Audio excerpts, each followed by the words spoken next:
Hey everybody, Wild Boy here. Welcome back to another video. Sorry I haven't made a video in a hot minute. The main reason was I ended up getting sick on Christmas. That's why there was no video on Christmas Eve, Christmas Day, and stuff like that. I was supposed to work Christmas Day, and I was feeling really under the weather, coughing, congestion, headache, diarrhea, and I said, you know what, I'm not going to fucking work today. I'm sorry. I know it was supposed to be time and a half, but I decided not to because the paycheck I got getting next for 2 weeks from now, there's supposed to be time and a half for both days. So if you work on Christmas and New Year's Day, that's time and a half going on the same paycheck. So, but I'm working on New Year's Day, so I'll get that time and a half on that one paycheck. So that's still thumbs up. It's enough money, pay for the hotel and stuff like that. I did talk about the Northwest Arkansas Comic Con, but I will talk about another Comic Con that I'm going to at the end of the video. But I wanted to show off my Christmas haul because I like to do that every year, even though I delete the video for some reason. I wanted to show you guys I got a lot of cool stuff this year, and I wanted to show you guys what I got. My parents went all out this year, even said they weren't getting a lot of stuff, but they actually did, and I'm very excited to show you guys. So let's go ahead and jump right in. So the first few I wanted to show you off were gifts from me to myself, and these are because Best Buy is going away with DVDs at the second quarter of 2024, and I wanted to pick up some steel books that were on sale. And of course, I'm talking about the animated version of Aladdin, Avatar, the new Avatar, Way to the Water, and the new Super Mario Brothers movie with Chris Pratt and Charlie Day and stuff like that. And very cool. I think Aladdin was $9, Mario was like $19, and Avatar was actually $20. So very nice deals and all that. So very cool. A lot of cool movies to watch. And then I got this shirt that I'm probably gonna wear to the Northwest Arkansas Comic Con because Courage the Cowardly Dog's voice actor, Marty Grabstein, is going to be there both days. So I'm probably going to wear this shirt and meet him, get an autograph and a picture with him because I've seen many videos and stuff. He just seems like an upbeat, positive, happy, loud guy, which I really love. See, it's so weird to hear Courage with much confidence. So, but that is a shirt my sister gave me, so that's very cool. So I'm definitely going to be wearing this at Comic-Con. Luckily, I did find some new pants at Buckle, not Rock Revivals, because they didn't have any. I had the money, but they only had enough for one pair, and they look at exactly the pair that I had. And of course, I got a couple of movies as well. I got the new Saw 10, and this is by far the best rating Saw movie that's come out in history of Saw. It's got like an 80% on Rotten Tomatoes, and the movie's just probably. I agree. This is probably my favorite Saw movie because it goes into detail about John Kramer's cancer and the scam that happens between Saw 1 and 2, and Amanda Young's in it again. And spoiler alert: there's a cameo from Mark Coffin. No, Carrie Elways. So, but I read after he got done with Saw 1, there he had a lawsuit or a countersuit or a lawsuit between Lionsgate and all this. And that was why there was such a gap from him from being in Saw 1 to Saw's final chapter at the time. Which, personally, in my opinion, Kelly Airways is the best part of the Saw 7 movie, which they saved off for the end to show him at the beginning of the movie and the middle of the movie where he's at the Jigsaw meetup survivor thing. But anyway, like I said, this is probably the best Saw movie. Tobin Bell's absolutely fucking phenomenal in this movie. He puts a lot of emotion. There's actually a kid in the movie that actually gets part of the Saw trap, but Jigsaw saves him, and everybody lives happily forever except the killers. Not the killer, except the people who scammed Kramer. So very cool. And of course, I got Five Nights at Freddy's, but no Blu-ray because they were out of Blu-rays. I'm going to Walmart tomorrow and see if they actually have a Blu-ray version of it, which is still cool. I wanted Saw 10 and Five Nights at Freddy's to begin with, so I got both what I wanted. So very cool. This is the Night Core edition. I'm gonna go pick up the Blu-ray as well. So very cool. And then I got some cologne, Adidas cologne, which smells freaking great. Smells very good. Everybody always gives me compliments. I smell good every time I come to work, which is weird because apparently back when I was in elementary school and middle school and stuff like that, I had poor hygiene. I'm like, whatever. And of course, with Courage the Cowardly Dog, I got the complete series of Courage the Cowardly Dog. This is my Christmas gift from my brother to me. And this is the complete series. I don't know if I want to bring this for Marty Grabstein to sign, or do I want to get an autographed picture and hang it on the wall like John Heater right there or something. I'll just have to think about it and stuff like that. But this is the complete series of Courage the Cowardly Dog. Every single episode. I don't know if it comes with the pilot episode, Invaders from the Invaders chicken thing, but I do know it comes in one of my Scooby-Doo VHS. I think it's Alien Invaders where you can watch the pilot. I think it's that. No, I think it's one of the. I think it's back because in the Alien Invaders VHS, it has a Courage the Cowardly Dog episode, King Ramses' Curse. I know one of them has it. I don't know if it's backwards or stuff like. I think it's Zombie Island that has the uh, Invaders from Outer Space, and King Ramses' Curse is on the Alien Invaders. But anyway, here's Courage the Cowardly Dog. Next one I got is a brand new video game, the new Mario game, Super Mario Brothers Wonder, which is a very fun game. I wish Charles Martinet was in the game, of course, but this is the first Mario game without Charles Martinet, which, you know, he's become the Mario ambassador. And like I said, I got to meet Charles Martinet at the Comic-Con back in January, and like everybody says, he is such a kind, upbeat, positive guy. Nothing but kindness, nothing but joy, nothing but laughter, and it's absolutely great. When I went up to him and meet him, I was just in awe, sitting right there in front of Mario. And it was funny because everybody rushed into the doors, and I ran all the way to the end of the room, and I looked around, and I looked to my right, and Charles Martinet booth was right there. He wasn't there yet. And of course, I got in line, I got to meet a couple people talking to him. Next thing I know, look up, I see Charles Martinet walking to me. I'm like, holy fuck. Because you ever get that feeling like you'll see a video of people at Comic-Cons or people at concerts or maybe seeing celebrities do stuff on camera and everything, and you're like, oh, that's really cool piece to see. But once you go to the concert and go to the Comic-Con and you see them in person, it's like, holy crap, that's a different experience. But like when I looked up and I saw Charles Martinet in person walking to his booth, I'm like, holy crap, he is standing right there. And I felt the same way through Billy West and John Heder. I'm like, holy crap, that's Napoleon Dynamite right there. And I looked over and I go, that's Ash from Pokemon. So, but very cool game. I do like it. The Mario new voice actor, I can't remember his name, but he does a fantastic job with that. So thumbs up for him. And the last thing I want to show you, speaking of Futurama, I got the complete box set, the complete series of Futurama. This was my big gift, and he even told me, I said, for a big gift, I want to get the complete box set of Futurama. My mom's like, not going to be enough money. You're not going to get that for Christmas, so just forget about it. And of course, I wanted to buy it since I had the money. Well, don't buy it. I don't want you to buy stuff. I'm like, so I felt like I was fucked, and there was a big gift from me under the tree that I didn't know what it was. And I opened it up. It was a tool box. Opened up the tool box, bunch of tools and all that, and that was sitting down there. I'm like, oh, shit.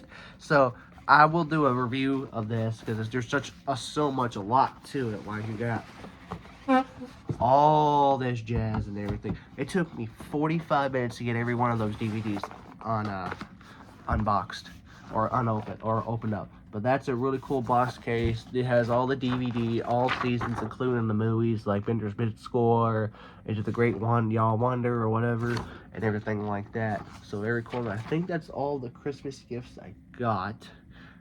Yeah, I think that's all the ones, but I got some exciting thing I'm going to show you. I'm going to go do this little video, put the camera up because all that. I am on my bed right now. I'm not on my computer, but I have my laptop right in front of me. I'm going to switch it over and show you guys where I'll be attending in May. Check this out.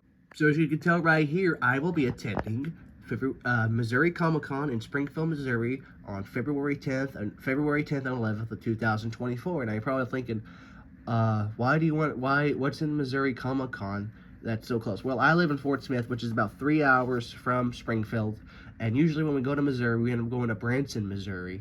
So it's about, Fayetteville's pretty much the halfway point, so,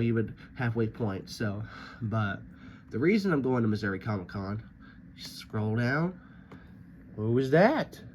That is Steve Burns from Blue's Clues. That is the reason I'm going to Missouri Comic-Con. I am meeting him. That's the first thing I'm going to do when the doors open. Go rush into his line, get a picture and everything.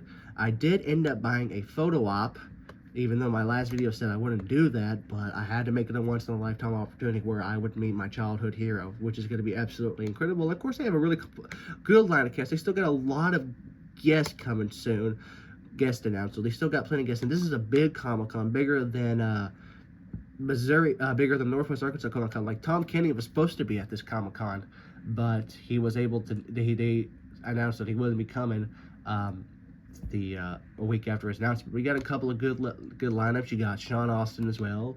I got to meet Gray Delisle. Gray Delisle's going to be there. I'm going to be excited to her. You got Kane, Billy West, which I probably won't go to his booth again because really nice guy, really cool guy, very nice guy, nothing but respect for him, but I already met him, so I probably will pass out on him. But Scott Hines, he played Shaggy and Scooby doing the Witch's Ghost. I gotta ask, how great are the Hex Girls?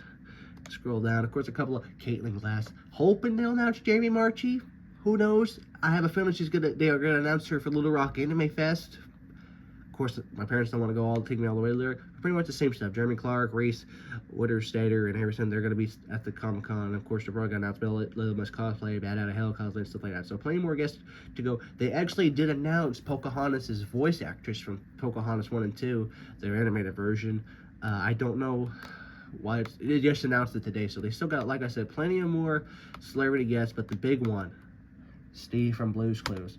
Of course, autograph, selfie, and all that. But I did buy a photo op. I'm going to pop up the photo op. But yeah, that's the reason I'm going. And I'm so excited to finally get to meet Steve from Blue's Clues, my childhood hero. But just in case you are going to attend the Missouri Comic Con and you want a professional photo op, let me show you. Same thing, who's going to be at the Northwest Arkansas Comic Con. Buy tickets. Gotta be careful not to sell it again. But yeah. Steve Burns, $75. Sean Austin, $30 more. So yeah, $75 after taxes and everything. You're looking at about $87-88. So I got that set down. I ain't getting a professional picture with Steve. I'm very excited that I'm gonna meet him. Like, words cannot explain how excited I am that I'm gonna meet. Because I was on break one day. And I was looking up, because I follow a lot of the Comic Cons. Here, let me switch this over, and I'm going to follow, and I'm going to, from my camera. So yeah, one of the reasons that I know about Steve going to be so close to home is that I follow a lot of the Comic Cons run by VXF. Like, they do the Arkansas Comic Con, Little Rock, Northwest Arkansas Comic Con in Rogers, Little Rock Anime Fest, Missouri Anime Fest. They just had Missouri Anime Fest in November. And of course, they're going to do Missouri Comic Con in February, which last year they had Jim Cummings, Everly Commerce. They had freaking Corey Taylor from Slipknot at that same Comic Con. Not the same year I'm going, but they were there last year. But yes, they have some pretty big names. So it's probably going to be a bigger Comic Con than Northwest Arkansas Comic Con, because this is in Springfield. Springfield's a larger city, and it's where the Bass Pro Shop is. But what was I going to say? Yeah. So yes, this is close to Steve, how close Steve Burns is going to be. But anyway, like I said, I follow a lot of these Comic Cons run by VXF because they have this, because they're close to home. You know, they have one here in Fort Smith, but it's not run by the same people. They have the Northwest Arkansas Comic Con in Rogers. They have Arkansas Comic Con. They just did Oklahoma Comic Con back in August. Now they're doing Missouri Comic Con. I think they're doing Louisiana Comic Con, some Comic Con in Texas, and they're also doing Mississippi Comic Con, which is about 6.5 hours. And they had Christopher Lloyd there and everything. You know, they actually had a 3-day weekend in Arkansas Comic Con this year. They didn't have a lot of guests, but they had some popular names like Shamaric Moore, Jim Cummings, Christopher Lloyd again. Christina Ricci was supposed to be there, but she couldn't have been able to come, so that's why they got Christopher Lloyd. And if you look on there, William Shatner was there. That was some expensive stuff for celebrities to do. So I'm hoping it's reasonable here, because I have to save a lot of money. Luckily, I get another paycheck the day before, so we're gonna, of course, not gonna get any sleep that night. My dad's gonna take me. I already got the hotel booked right across the street, so thumbs up for that. When time gets closer, I'll do another thing like I did with my concerts and Comic Cons and stuff like that. But I just wanted to make this video saying, you know, Merry Late Christmas. Sorry for the lack of videos, because I was just sick non-stop. But I am very excited for both Comic Cons, obviously. I'm going to meet Marty Grabstein. I'm going to meet Rob Paulson. I'm going to meet Brock from Pokemon. I'm going to meet Steve from Blue's Clues. I'm going to meet Gray Delisle. I'm going to meet, hopefully, Jamie Marchi will be there. I'm still holding out one of these Comic Cons close to home. Jamie Marchi coming. If Jamie Marchi can come at one of these Comic Cons, I'm all for it. She is going to be at Comic Con the weekend on February 3rd and 4th, but hasn't announced which one yet. but I have a feeling it's going to be Little Rock Anime Fest. I said the same thing because she was announcing a Comic Con appearance August 5th and 6th, which is the same weekend. Oklahoma Comic Con was happening, which I was hoping for. It wasn't that one, but I do have a feeling that the February 3rd and 4th is Little Rock Anime Fest. Of course, I'm not going to go because I'm going to Missouri Comic Con the week after, but hopefully one of these days she'll pop up. I don't know. I'm still reaching out for her to show my Reyes Grimmery tattoo. Of course, I'm debating if I wanted to send her a tweet on Twitter. I'm like, no, I don't want to do that. I want to show her in person to see if she likes it or hates it. But I know Caitlin Glasser is going to be at the Missouri Comic Con. She's friends with Jeremy Marchi, so thumbs up for that. But that is pretty much it. You know, thinking about it, when I do meet Grade Delisle, I don't know who I'm gonna get an autograph from. I don't know if I want Frankie from Foster Home for Imaginary Friends. And then, you know, I'll probably do Frankie because why not? Frankie's hot. But anyway, I'm pretty much done with this video. I don't mean to ramble because I'll talk rambling, but I'll mention another video with this when time gets closer, of course. Hope you guys enjoyed the video. Like I said, I do apologize for no videos for about 2 weeks. You know, I'm sick to my stomach, bug going around. I've been feeling getting better. I do have some head sinuses, and every time I cough, I feel like my fucking head's gonna explode. But that is pretty much it for this video. Hope you guys enjoyed. Rate with a thumbs up. Comment down below. Let me know if you're gonna attend Northwest Arkansas Comic Con or Missouri Comic Con. Let me know. Want to run into me? Feel free. Hope you guys enjoyed the video. If you did, thanks for watching. I'll see y'all in a future video.